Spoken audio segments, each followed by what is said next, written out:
Para mapaigting pa ang pagsusulong ng mga nasimulang pagbabago ng administrasyon ni Pangulong Ferdinand R. Marcos Jr., sinelyuhan na ngayong araw ang alyansa ng Partido Federal ng Pilipinas at Lakas CMD na sinaksihan mismo ng punong ehekutibo. Ang sentro ng balitang yan ihahatid ni Alan Francisco live. Patuloy na pagkakaisa. Diyan Audrey sumentro ang mensahe ni Pangulong Ferdinand R. Marcos Jr.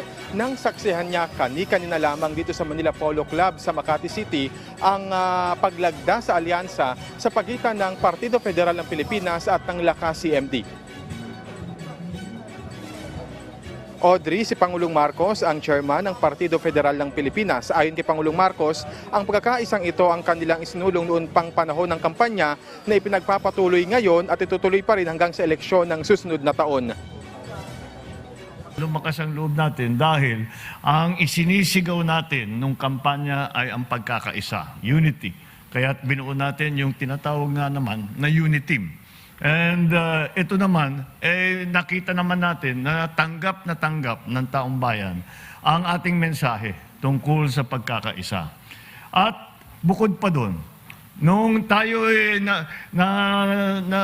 matagumpay na sa ating kampanya, matagumpay na tayo sa eleksyon, ang dinala natin, ipinagpatuloy natin yung ating pagkakaisa. Dahil nasimula natin yung tinatawag natin na whole of government approach na lahat ng bahagi, lahat ng ahensya, lahat ng departamento ng pamahalaan ay sabay-sabay ang galaw. At hindi lamang kagaya ng dati, kung minsan sinasabi, itong mga project na ito sa DPWH lang yan, ito sa DOH yan, ito sa...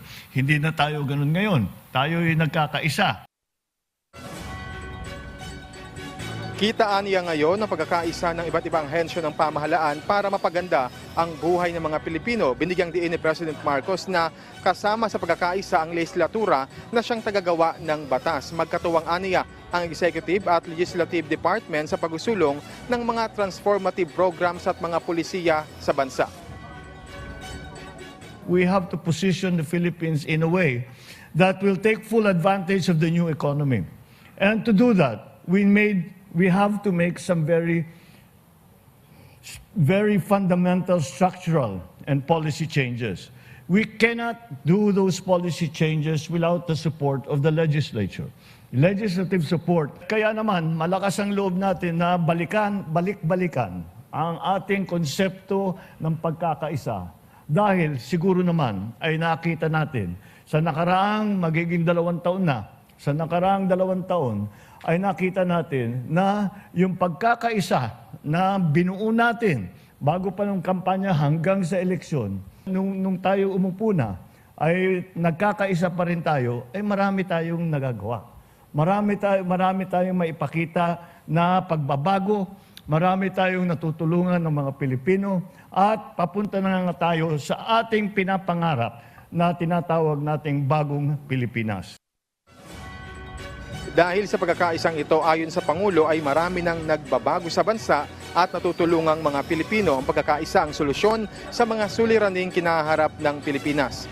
Audrey, muling binigyang diin ni Pangulong Marcos ang isinusulong niyang wala nang mararanasang gutom ang mga Pilipino. Hindi pa ani ito nakakamit pero ito ang patuloy na pinagsisikapan ng pamahalaan.